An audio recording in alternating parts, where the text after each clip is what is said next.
একটা গুরুত্বপূর্ণ ইনসাইট আমি পেয়েছি। আমি নিজেও যখন গ্রামে যাই তখন আমি দেখি যে আমরা যখন ছোট ছিলাম এর আগে তো আরও বেশি ক্রেজ ছিল যে স্থানীয় খেলাধুলার।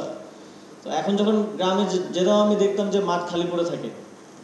তো আমাদেরকে অবশ্যই এই যে কনভেনশনাল যে স্পোর্টস ফেডারেশন দ্বারা বা স্ট্রাকচারাল যে স্পোর্টস এর বাইরে যে একটা বৃহৎ অংশ প্রান্তিক পর্যায়ে আমাদের তরুণরা এখন খেলাধুলায় ইন্টারেস্ট হারাচ্ছে, সেটাকে আবার পুনরুজ্জীবিত করার জন্য আমাদের মন্ত্রণালয়ের পক্ষ থেকে যে ধরনের ব্যবস্থা নেওয়া যায় আমরা অবশ্যই সেদিকে মনোযোগ দেব এবং আপনারাও আপনাদের কাভারেজের মাধ্যমে তাদেরকে উজ্জীবিত করার জন্য চেষ্টা করবেন, এই প্রত্যাশাটা আপনাদের কাছে থাকবে।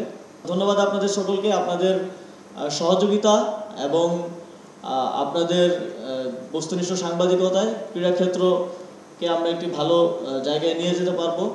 আসলে আমাদের সব কিছুর অবস্থাই তো খারাপ, আপনি স্পেসিফিক বলতে পারবেন না যে এই কয়েকটা জিনিস ভালো আছে, তো সব কিছুই আমাদেরকে ঠিক করতে হবে।